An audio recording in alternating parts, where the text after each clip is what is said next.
Lawrence O'Donnell's here. Yeah, we've got some things under review, as we say at this hour. Under review. And by the way, Rupert Murdoch 1 year ago was tweeting that Donald Trump should get out of the race and stop embarrassing himself and his family. How did that work out? Based on the John McCain comments. Yeah. It's, you know, the conservative media and the conservative movement have become two different playing chips on the same monopoly board at this point, and I have no idea how that's going to go through the election. But Lawrence, you have been looking at factual assertions. We just heard Kelly O'Donnell talk to that Utah delegate who said what she liked about it tonight, the Trump speech, was what she liked about it is it wasn't the stuff of normal politicians. She said, quote, she's tired of sound bites and slick politicians. Well, there were a lot of sound bites and some very slick maneuvering in this speech. Let's listen first to what Donald Trump said about violent crime in this country. It's where the speech began. I have a message for all of you. The crime and violence that today afflicts our nation will soon, and I mean very soon, come to an end. How slick is that? That is the first politician in history to claim that crime will end. No more crime, it'll end. Now, what he means, we're going to have to assume, is decline. It'll be reduced. Of course, it has already been reduced dramatically. While our population has increased almost 100 million people since the Reagan era, the crime rate under President Obama is lower than under any previous president going back through Republican presidents, including Ronald Reagan, dramatically lower. He very specifically, by the way, mentioned police officers killed in the line of duty on everyone's mind this summer, as it should be.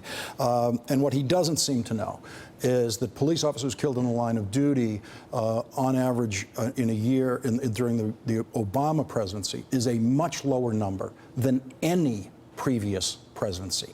And this, by the way, though, was the very first presidential nominating speech to talk about that issue, to even talk about people killed by police or police killed in the line of duty. There's a really big, glaring omission in this speech. Let's listen to Donald Trump talk about the border wall with Mexico. We are going to build a great border wall to stop illegal immigration, to stop the gangs and the violence, and to stop the drugs from pouring into our communities. We are going to build it sounds to me like the Public Works Committee of the House and the Senate, because he never said Mexico is going to pay for it.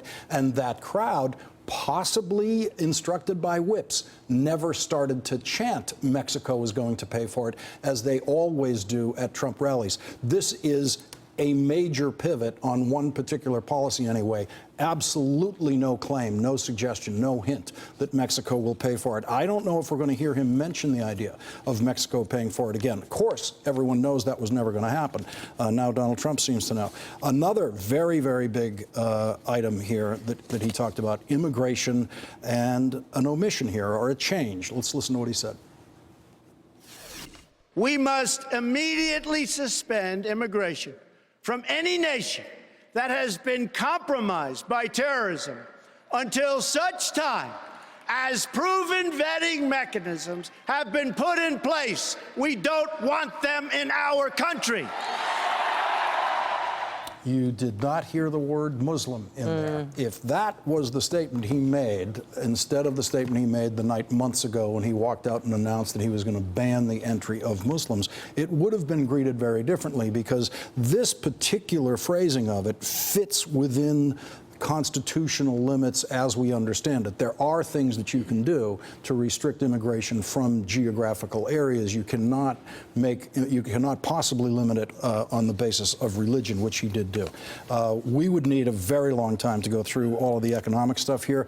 The shorthand version of it is, the speech was basically, I'm going to do the biggest tax cut in history. I'm going to increase spending like no president prior to me in recent times. Therefore, dramatically increase the national debt beyond any calculation at this point. He says he's going to build roads. He's going to rebuild the military. He's going to fix the TSA. You fix the TSA by hiring people. That's spending money. And as I say, he's talking about the biggest tax cut, massive tax cut for the rich. And so no ability to finance the things he's talking about out of government revenues. Massive, massive deficit spending was proposed in this speech tonight. Lawrence O'Donnell with all the items under review. And as you point out, we could keep going. I could do another hour. I might do another hour tomorrow night at, say, 10 o'clock on my show on this very subject. Okay. That's amazing. Lawrence, that's spectacularly well done.